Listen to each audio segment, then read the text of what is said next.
Welcome to another episode of the Ultimate MBA Podcast, your go to podcast for business, strategy, economics, and everything around what MBA teaches and whatnot. Today, I have Hirak Chakraborty with me on the podcast. Hirak is a double MBA. He has done his MBA in India from MD Ghaziabad. He's worked in India and then he has done his second MBA from Canada. So the focus of podcast today is going to be about what motivates someone to do second MBA, how should you go about it, and then different, like he did it from Canada, right? So how to go about it in Canada. So welcome Hirak to the podcast. Thank you. This is a really good opportunity for me to talk to people Just kidding. and So help them. just letting you know, we I'm so hit almost 800K views oh, on different platforms on Instagram, congratulations. YouTube, LinkedIn, or otherwise. Like, thankful to all of them who watch my videos. That's amazing. Congrats. Yeah. So without much ado, Hirak, do you want to give a quick introduction about yourself? Yeah, sure. So I'm not going to spend too much time on my introduction because we have some really good topics to talk about. So I finished my PGDM from IMT Ghaziabad and then I worked with Times OH in ad sales for some time. After that, I came to Canada in 2019 Okay. and I've been working here for around 3 years now. And I work for companies like Johnson and Johnson, Danone right now. But before that, I was working at Bombardier. I feel like I've got a pretty healthy experience across multiple industries. But having worked in CPG for some time now, I feel like I found my home in CPG pretty much. I found my comfort zone in CPG. And I also finished another MBA here from Concordia University, like you said. So that was also a good experience. It was a little What's the B weird. school? Concordia is what's the name of the It's B school? John Molson School of Business. Okay. Yeah, it was a little strange considering that we were smack bang in the middle of a pandemic through most of that. Yeah. But it was an interesting experience overall, and it definitely gave me significant perspective on how the corporate world here works anyway. Okay. So Hirak, the first question that I had when I first spoke to you, so I think we spoke in 2022 sometime. We just Yeah, connected over something, and like I had a lot of questions about the second MBA part because a lot yeah, of people reach out to me as well on how to go about MBA abroad. Even my own cousins were looking about it. right. So you did your first MBA from IMT Ghaziabad, which is like Yeah, a yeah, good college for sales and marketing. yeah, People who don't get to top IIMs take IMT Ghaziabad after that. right, And then right. again, you did it from John Molson, which is again, I Yeah, think, one of the top colleges of yeah, Canada for MBA. yeah. In So, terms of ROI, it definitely is. yep. So, why did you choose to do a second MBA? Yeah, that's a very good question. I get that question a lot of times from a lot of people. Uh, to put it very simply, I wanted to move outside of the Indian corporate space overall, which is why I wanted to leave India in the first place. Now, when I was looking at Canada, there was a few things that came to mind. That firstly, the work-life balance here is pretty epic. And that is honestly the most important thing to me. I know for a fact, and we were talking before the podcast, that in terms of salary and everything, relatively speaking, India is much better. In terms of, So, so for MBA's salary in yeah. India is better than Canada? Oh yeah, 100%. 100%. Relatively speaking, again, like we're not talking about any conversion factor or anything, nothing.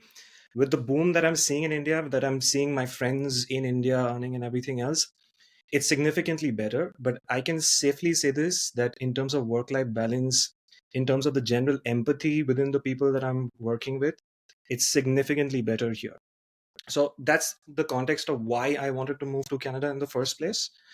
But why the second MBA is that I did a little bit of a cost benefit analysis on my end. So back then, where I was working, I realized that if I wanted to move to Canada with a PR, that is firstly a very complex process, especially from India.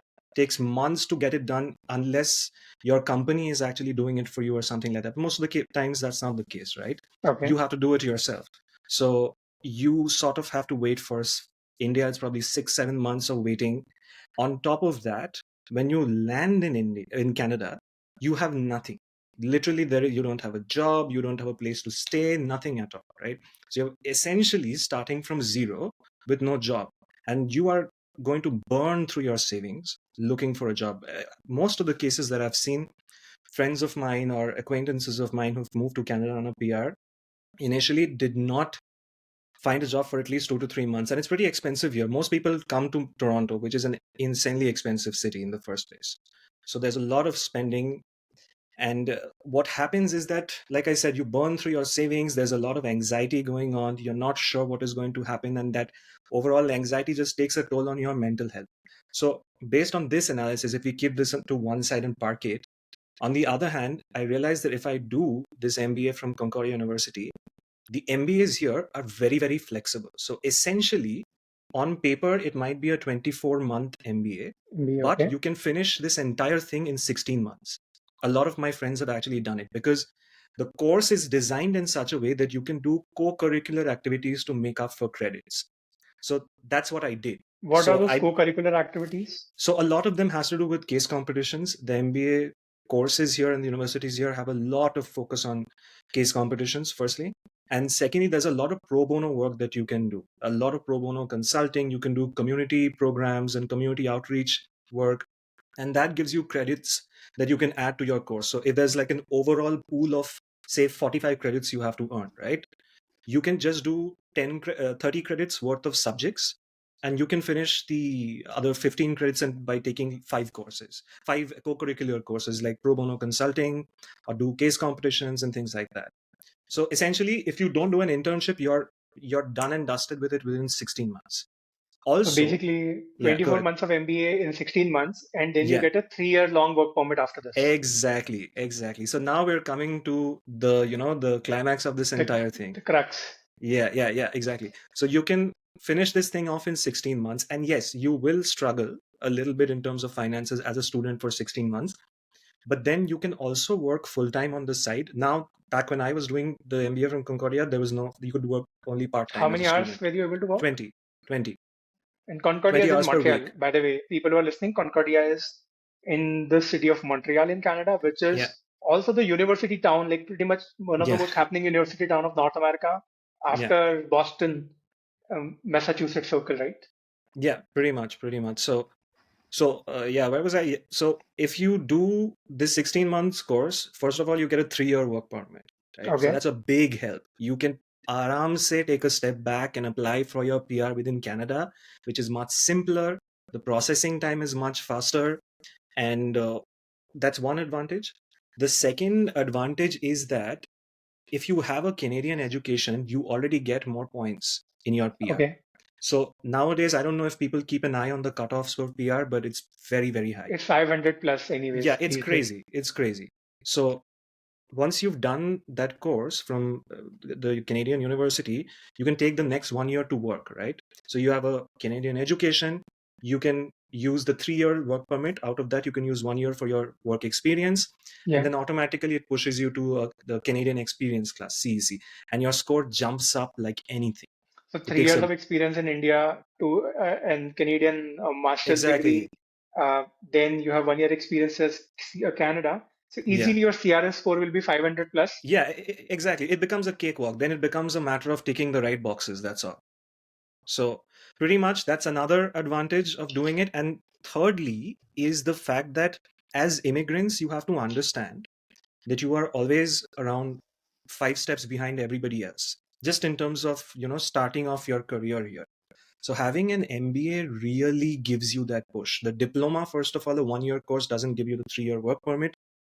And if you don't want to do an MBA and you want to split it up into 2 courses or whatever, it doesn't have, it's too much hassle. Just do one of them and get it off the board.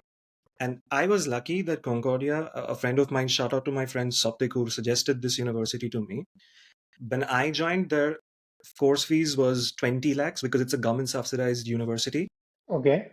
and which is So ridiculous, so right? a 2-year MBA for you Yeah, did in 2019 for 20 lakhs. 20. That even at that time in India it costed 20. Let's say Indian MBA and Yeah. Canadian MBA were almost equal. Yeah. So, like for, no, but I'm saying this is only Concordia specific, all right? Yeah. There are other I'm talking only universities. Concordia because Concordia is still like top 6, top 5, Exactly. something like that. It's around the top 6, 7 mark. I definitely, and more so because of the lower fees, right? And so when I looked at all of these options and I looked at all of these reasonings, I thought that why am I going to put myself through this insane level of anxiety of getting a PR and moving here and struggling when I can invest this 20 lakhs and then sort of, I would probably be able to recoup it back in a year if I hustle enough in the beginning. Even today, Concordia fees, I just even today, the fees of Yeah. Concordia is 48 lakhs in even 48,000. today the fees of Concordia today is $48,000, which is Yeah, 28 lakhs INR. The yeah, fees of top MBA B schools in India outside the top IIMs is also around the same. So yeah, they are pretty maintaining much. the parity. Like Concordia and Indian MBAs from that same ONG, Exactly. IMPG are almost around there. Pretty much, pretty much. I mean, uh, it's ridiculous how cheap they are, but like the government subsidies definitely, I'm sure, help a lot. But yeah, so that pretty much is the overall reason. I realized that, it makes more sense for me to invest this. I'm going to spend my time doing more co-curricular work because I already have a base from IMT, so that I can get more industry experience, more corporate experience through stuff like pro bono consulting and case competitions and things like that. And that has helped me immensely. That's why, in a nutshell, this was the best, easiest, smoothest So option for me. basically, you wanted to move out of India because you wanted to work in a better work culture, so to say, or Yeah, corporate yeah, culture. yeah, And then you zeroed in on Canada. So now yeah, my question to you is, why Canada? Why not Spain, or why not yeah. GC Paris, or why not US? So there's a bunch of reasons here. Firstly, in Canada, I had done a lot of research on the work-life balance in Canada, and I saw overall that, in terms of, I, I spoke to people who were working here already, that in terms of life priorities, people here are very clear.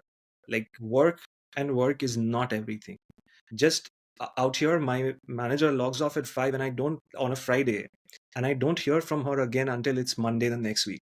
She's not going to call me, and if I message her or call her, she's not going to respond. That everybody respects their own But thing isn't here. that the same in Spain? Isn't that the same in Oh Paris? yeah, Isn't it the same in exactly. US? Excellent point. So about Spain, Paris, and other European countries, one of the biggest challenges is the language factor. Okay. And you have to understand that if you're working in a country where the common spoken language is not English, you might be able to work because in meetings, people might be speaking to you in English. But it's very difficult to integrate into the workplace, right? There's a water cooler chat happening and people are talking to each other. How do you insert yourself into that conversation if you don't speak that language in the first place? And yaar, already itna jhamela hai, why do you want to take the additional jhamela of learning a new language, right? So let's take Spain and Paris out. Yeah, So then remains UK, Australia, and US.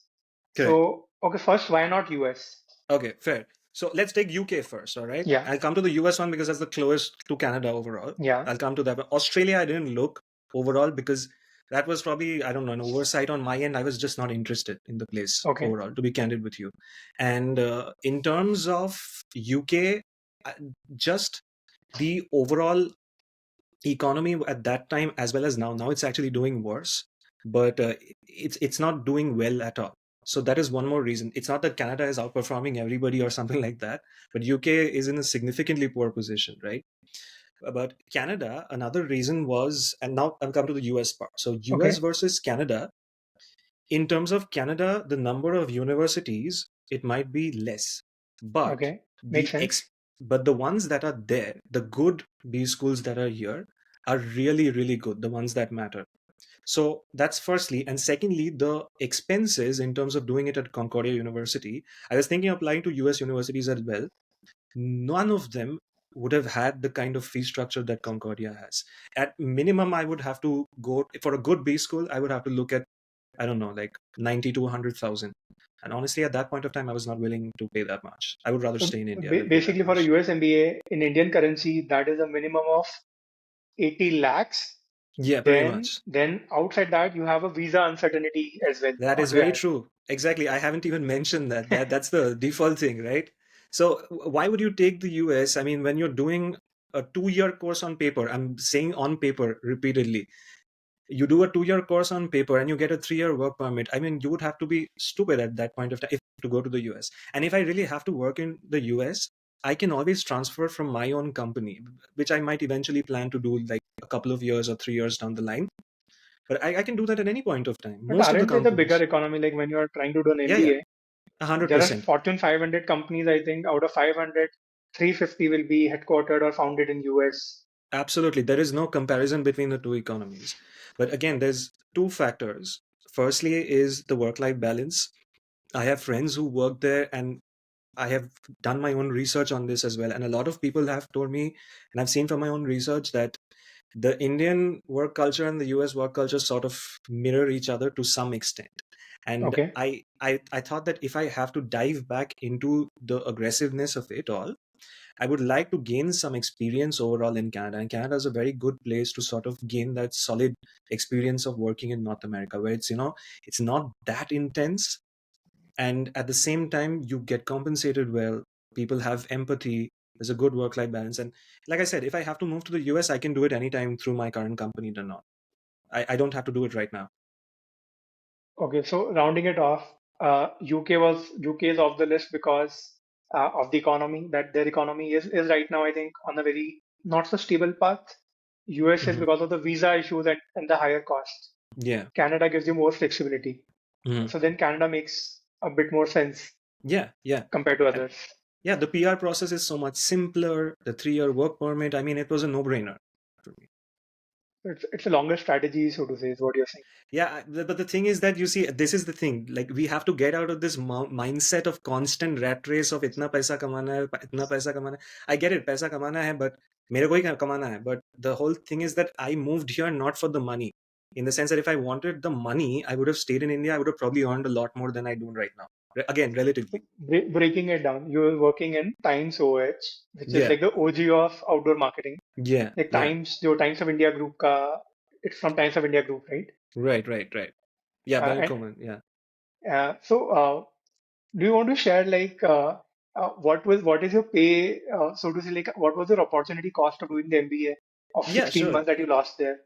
So in terms of times, OH, the pay and everything, so I should probably not discuss that because I don't know Or how let's say much. that let's not talk about that. Let's talk about, Yeah, because you would have switched, you would not have stayed in Times OS, right? You would have moved to exactly, a which different is why company. I'm saying that my thing is not about the money. I'm happy with what I'm getting right now. And like I said, and back when I stopped working in India, maybe salaries were not as high as they are now. I listen to some of the salaries of my friends working in Amazon in India. It's insane. Some What's of the them. number? Like what have you heard? So the some of the startups that I listen to my friends getting paid, hear them getting like 45, 50 annually, and that's crazy. Like Yep. back in 2019, I couldn't even imagine something like that, which seems like not so long a time ago when you say the date, right? 2019, but it really has boomed so much. It's crazy. Everything has moved. Like I came to Canada and my process began in 2021. Hmm. Uh, and people who started switching, so the switch boom in India came in January, February 21. So they Right, during hopped two, COVID. three times and they were at three times of their Right, salary in 2020. exactly. Exactly. So that's not the thing. If like I again, I'm repeating this. Like if I had to Yeah, enter this chase of salary, इसको इतना मिल रहा है तो मेरे को भी इतना मिलना चाहिए. I would go insane. मेरे को work life balance चाहिए. I want to work in a workspace where I can do stuff which is beyond work. So I do a lot of community related work. I work with indigenous tribes here in Canada as well. that's So really good. yeah, so I want to be involved in more things like these besides my work, and that I get here. पैसा चाहिए तो I will figure out a way to get back to India or the US. Right now I'm good. Okay, let's talk about, since you've spoken about the work culture thing. So in Canada, Hmm. uh, I have observed that a lot of folks are able to live there. So you get free from what 6 p.m. most of the times in Canadian companies. So Hmm. you can also have a 6 to 9 life out on every day, not just the weekends. Oh Is it yeah, like for true in your sure. case? Absolutely, absolutely. Like after 5, nobody at And when do you least. start? When do you start in the morning? So 9 to 5. Okay, Okay. that's the thing. But 9 to 5 is work, work, work. There is nothing else. I don't sit around and flip around on Instagram reels and all that stuff. 9 to 5, it's all work. Like how And long is your productive work time? The 9 to 5 is like 90% productive. absolutely, absolutely. Because I think it has a lot to do with the industry I work in as well, because CPG is super dynamic. There's always a go, go, go kind of a attitude to it. And I work in a pretty intense team in sales and ops planning. So it's pretty much 90% of that from the 9 to 5 is work. And once it's 5 o'clock, everything just switches off completely. If I want to work, nobody is going to stop me. But I can't send an email at 10 p.m. at night and expect the other person to respond to me. Or If my at manager, 8 a.m. in the morning that, okay, why is it not done? oh yeah, if somebody emails me at 8 a.m., I am turning my phone on the other side and going back to sleep. I am not going to respond to you if you mail me at 8 a.m. That's So that's good. the thing. Yeah, that's the thing. It also, like, you have to set your own boundaries here as well, right? You don't want to be that guy who's out there emailing people at 11 and at midnight. But everybody keeps their boundaries here. So I love that. Moving on to the next part. So since Hmm. we discussed work, I think we discussed the work life part. Hmm. But for people who want to talk about the MBA, like you're done an MBA in India from a Hmm. pretty much good B school. You're done your Hmm. MBA from Canada, again a good B school. What is the difference in MBA in both the places? Yeah. So this is a good question. I've thought about this in terms of the quality of the MBA. I don't think end of the day that really matters all that much, especially in the current world. But I do think that the structure of the MBA is very different. So in India, there is a lot of focus around campus recruitments. I remember from my time in IMT, everybody used to be like, एक बार campusing हो गया तो खत्म MBA. There's nothing else left to it. You can chill through the rest of your MBA. PPO मिल गया तो you're good. So, एक साल party, हाँ, एक like साल 1 year party. of party. Exactly. Exactly. Here, it is not like that. So the campusing part of India is extremely intense. I'll give them Okay. that, but the actual MBA is not intense at all. Here, however, also, by the way, interesting fact, the MBA in India, unless it has the name MBA in it, is not considered an MBA here. So if you're applying Okay. for a PR, as someone with a PGDM from India, that would be considered a double The bachelor's, one by the way. year diploma. Yeah, it's not an MBA. They don't count it here as an MBA. You won't get the points for a 2-year master's degree. But anyway, getting back to the point, here the MBA is very, very intense because you don't get the time to slack too much, primarily because there's no campusing here that happens. You have to find your own thing. Of course, there's going to be career fairs and there's going to be If networking there's no sessions, campus this and that. placement, then how do you get a job? You have to network your way out of it. So this leads into probably one of the questions you had on your list. How do you find a job, right? So you have to connect with your professors. Professors have excellent industry contacts. A lot of my friends here did not do it. I did it, and it helped me immensely. That almost, like, my mentor here, the professor, he almost helped me get across the finish line that by coaching me, connecting me to the right people who can get me into those places and stuff like that. So you have to Okay. network with these people. Secondly, you have to network externally. There's a lot of focus on just reaching out to people. A lot of my friends have reached out to people, they haven't responded or they haven't given anything positive. Down the line, when a vacancy came up in that company, the HR or whatever, the hiring manager, got back to the same person on LinkedIn and said, hey, there's a position open. If you want to apply to it, you can. So that's the other thing. And besides that, it's also a numbers game. You have to keep applying from day one, nonstop. You apply, like, I remember when I first came here, I think I applied to around 80 companies, or at least Okay. 80 to 90 roles. I know it sounds crazy, but it's not an exaggeration. I You have to keep applying, and at like 5 of them are going to click, 3 of them are going to ask you for interviews, and one interview you convert and you're good. So the funnel is 80 applications, five Yeah. interviews, one Yeah. conversion. I think at the end you need only one conversion, anyways. यार मेरा घटिया luck है तो मेरा conversion funnel तो यही था. I know a bunch of people who have like applied for 10 places and got like 9 interviews also. So I'm just telling you my own lived experiences. I There's no had the same statistic. funnel in IMT. I had the Okay. same funnel in summer internship. I had like Yeah. 20 odd shortlist and couple of interviews did not work out. I Right, figured right, out why right. it's not working out, and then it worked out in final where the first company I got in. I think you Hmm. also get the experience benefit, right? Yeah, for sure, for sure. I mean, see, here the applying thing is fine, but you also need to really, really network. Like, use every source you have. Use So every what do source. you, when क्योंकि you say network, is it like connecting on LinkedIn? Is it like going out for हाँ हाँ, drinks? बिल्कुल. मतलब अपना ego भूल जा. That certain period, like before you're about to graduate, luckily I did not have to wait any time before graduating, but just ego bhul jao, start sending invites on LinkedIn, send messages, ask for like 10-minute, 15-minute, 30-minute chats or whatever, coffee, whatever you want, but just reach out to people. A lot of people are like, अरे यार क्या बोलेंगे यार, मतलब I don't know what I'm supposed to say to a person. Say anything. Just ask to know about their role. That's it. but just reach out to them. And if you're like doing a course from here, definitely reach out to your professors. That's another thing Okay. that I did. And the fact that I was so involved in co-curricular activities like the pro bono consulting part and the case competition part, that gave me a lot of corporate exposure, especially like the judges at these case competitions and stuff like that. They used to be from places like Deloitte and EY, and they really like, after all of these competitions there are networking events, all of them. So you get the chance to talk to them. You go back home, send them a connection request on LinkedIn, just say that, hey, we met at so and so case comp, and this is I'd love to have a chat with you sometime about your team or something like that. It's very easy, but you have to let go of that ego. You have to send that first request. You Ha, have to give matlab, that and don't take. You go elevator ahead. line, pitch line, right? हाँ, but don't get too obsessed with the whole thing that मेरे को एक perfect bang on line लिखना है. Half of the times when you reach out to somebody, that is their 15 minutes of clout. Okay, so they are more than happy most of the times to just like help you out in some way, and you I'm just always need to like, क्या reach out. बेचना चाह रहा है मुझे? Yeah, I mean it depends. Like, but they'll be happy to talk to you here. I don't know Yeah. how it is in India. I haven't done this in India, but here people are just happy to have a chat with you. So, okay. Now, since you're talking about landing a job and connections, did Mhm. your India experience help you out while landing a job?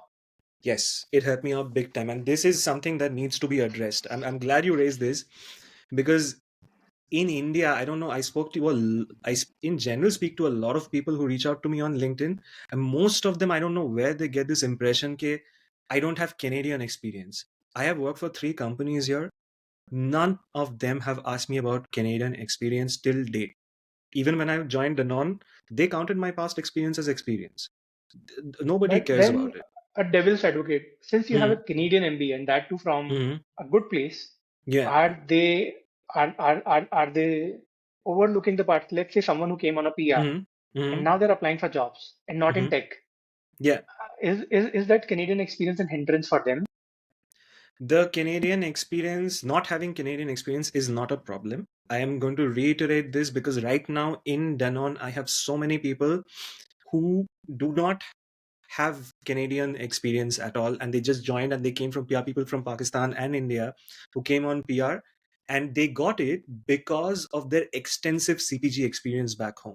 So I have a lot of people from India and Pakistan in the revenue growth management team at Danone, and most of them have extensive like 8, 9, 10 years of experience with companies like Unilever and other such major CPG firms. And the moment they see the relevant experience, they are going to take you.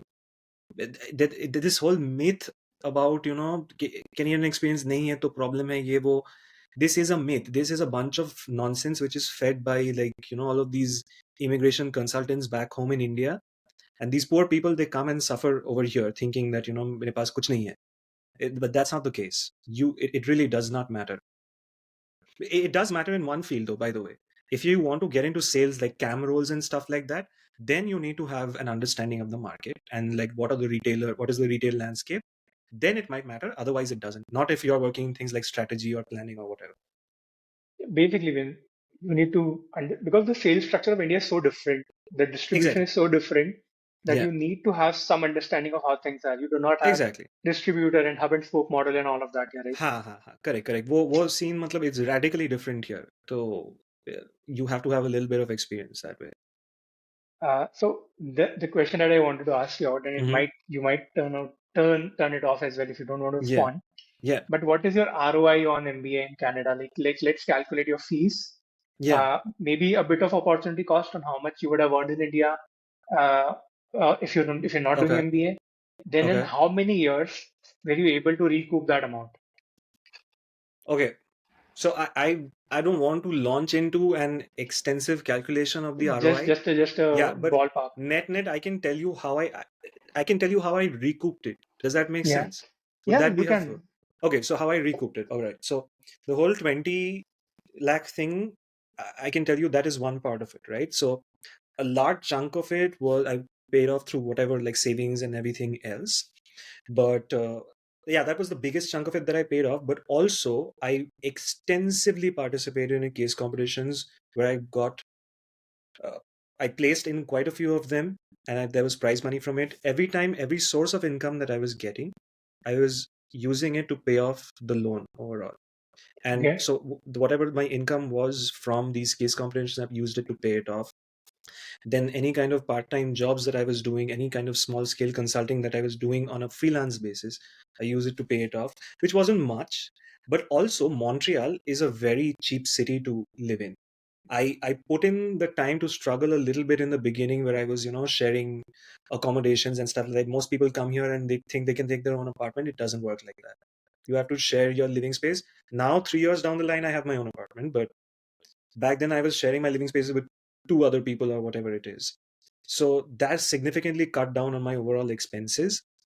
And I think along with that, even after I started working, at least the first year and a half or so, I was still living in a shared accommodation. So you can understand that when you're, say, for example, your Shared monthly accommodation salary, means yeah, so a like shared one room bedroom or for each person. The oh, flat is the so same, the apartment is the same, but yeah, one you person have your gets one personal bed. room and the other person has their own room and the Correct, other one. correct. So, So that's a luxury suppo- these days in Canada, yeah, having your own room. yeah, it is. But so just to get back to the calculation, if I say that I am getting like a monthly salary of around 5,000, all right. I'm talking about back in 2021 when I started working, Okay. and that 5,000. So I used to pay rent around, I think 700. Like I Okay. was paying 700, my roommate was paying 700. So that's 700. So if I take away another, what, 1,500 if I'm living extremely lavishly from the 5,000. So that's 1,500 and the 700, 2,200. So that's still 2,800 in savings, right? And that 2,800 in savings, whatever I was getting for the first 1 year or so, I was constantly using it to pay off the loans because my entire intent was to avoid the interest altogether. But if I just look at it like just very like simplistic math, I know it doesn't work like that, but if I do like a 2,800 into 12, it's very easy to pay that money off, So if you're able to especially pay for off compound. your Yeah, MBA or recoup your amount in 15 to 20 months max. I think it was probably around 15 months. That's But good. that being That's said, not really yeah, bad. I do have to say that a large chunk of it I had paid off in the beginning, around 40% of But it this is for the ish. calculation only. This is like, Exactly. But then again, the 70% is still not an insignificant chunk. yeah, But I did have to, I did have to struggle a little bit in terms of not having the most amazing life and the most amazing accommodation. And, so that was a little rough, which is why probably I don't want to share my accommodation with anybody right now anymore. I'm like, no, I think I've put in, I've paid my dues, man. yeah. So I think we're done with that. One question that I wanted to ask, and a lot of Hmm. people who come to Canada for their education, they prefer Toronto or Vancouver. Yeah. I and I've been to Montreal a couple of times. I Yeah. like Montreal a lot, except for the French part that you can eventually, I think, take up. Uh, Yeah. do you suggest people to come to Montreal and be in those amazing universities? Yeah. So see, this is a very slippery slope. Let me acknowledge that because with Montreal, the whole issue around their self-identification and everything, uh, French language is a very important part of that. So you can't like knock them for wanting it to be a part of the system in every way. So I'm not going to comment on whether Let's that's leave a out good that. thing. Let's Yeah, leave out all of exactly. that. So yeah, that's like an irrelevant thing to this. But in terms of Montreal, I think that as a student, it's a very, very good city to live in because it's very cheap, first of all. And there's a lot of really good universities there. And the only drawback for us immigrants, especially from India, is the fact that, the language can be a barrier if you're planning on living there long term. Also, Quebec has its own PR process, unlike the rest of Canada, right? So the language does become a factor. No, but like in the workplace, everybody in meetings and stuff is going to converse in English, but the workplace integration that happens, like making friends at the workplace and everything, that becomes a little bit more difficult. I'd say finish your education in Montreal, and then maybe look for options outside as well as in Montreal. Makes sense. That's pretty good advice. I want to be Yeah. cognizant of that. One question that I missed. How Yeah. do you choose a major in your second MBA? Like where do you want to specialize in? Uh, So for the major, in my university, we didn't have to pick a major. You could just do a general MBA or whatever. I picked a major in finance, but it's really there's no specific like form you have to do for a major. You can So just unlike pick your. India, like a Yeah, finance no, student can't apply for a marketing job, and a marketing absolutely not. student can't apply That's for what a I was finance saying. job. It's when I said it was more flexible, that's what I meant. That Oh, apart from all of these co-curricular things, you can structure your MBA however you want. You can take like two finance courses, two marketing courses, and you can just mix and match them together and do it. You don't have, nobody's going to put you in a box like that कि ये marketing का ही बंदा है, ये finance का ही बंदा है. It doesn't work like I was taking entrepreneurship, marketing, and finance together, and management consulting with it. So like nobody cares. well, that's actually great. Like you do not have barriers on where you can Oh yeah, go to. yeah, for sure. That is something they're not going to stop you from doing anything. It's your MBA. So most of the people who come for the MBA here, I don't know what the average age for people back in India is now, but here it's mostly around 34, 30, 34, 30. The average age in India, and when I was doing my MBA in 2016 to Yeah, 2018, it was around 24-ish or yeah, that's something. crazy. Okay, because here it's around, I would say definitely 32 to 34-ish. Maybe a little lower, maybe 30 to 32, I'd say. So there is an older demographic, and people expect you to have a certain degree of maturity in understanding what you need from this course. So nobody's going to come and dictate terms. Also, I remember in IMT, I had to do regular classes every day. You don't have to do that here, by the way. You can, I finished all my classes in 2 days, so I could take the rest of the week off to do my own studies or hang out with friends or whatever. So again, That's good. flexibility. Yeah, it's much more. I think on the discipline wise, like they treat you more as an adult here than back in India, Yeah. right? Yeah. Maybe it's changed now in India. Again, I'm saying that maybe things have changed since 2016, but this Did is not how it change is in here. 2016 to 2018, at least Acha, when theek I hai. was there. All right. Yeah, Okay. even the So, place com was the same way. You have to dress up in a certain way. You have to have the same old kind okay. of Oxford shoes and the Okay. same Okay. tie and the same jacket. You could Right. not even do a different combination. Like you cannot even wear a different color of suit apart from navy and black. Okay. Well, I'm not going to say anything about PlaceCom because a lot of my PlaceCom friends will be probably watching They this. even they Yeah. laugh after all of this. It's okay. Yeah. But uh, nobody's going to do that stuff here. Nobody. You're an adult. I think you can take your own decisions. Like I didn't do 5 courses just because I was doing other co-curricular stuff, right? So nobody came and asked me, "यार एक subject पढ़ लिया करो." So Yeah. that's the thing. Yeah. So thank you, Hirak. Like I had an amazing discussion with you, and whoever is listening, if you have your questions about second MBA, I'll put the link to Hirak's profile. You can reach out to him, and you can do a one-on-one consultation with him. He's amazing, as you heard on this podcast. Perfect. Thank you. Thank you for having me over. This was a good chance to talk to the crowd in general because there's a lot of misconceptions around Canada and everything else that people carry over from India to here. So it's important that we sort of break it. And this is an excellent platform to, like I said, to cut through all of the nonsense and talk facts. Thank you. Perfect.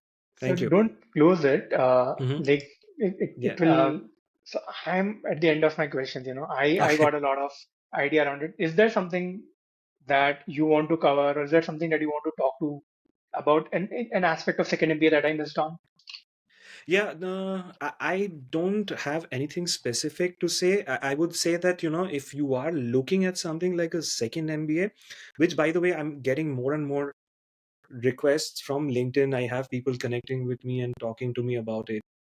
I would say that, think about it properly first. Like, what are your priorities? Is your priority like earning well, or is it primarily the work-life balance bit? So I'd say that if it's the salary aspect of it, it's not worth it coming to Canada and struggling and then taking a couple of steps back in your career and working all the way up. If it's the work-life balance, yes.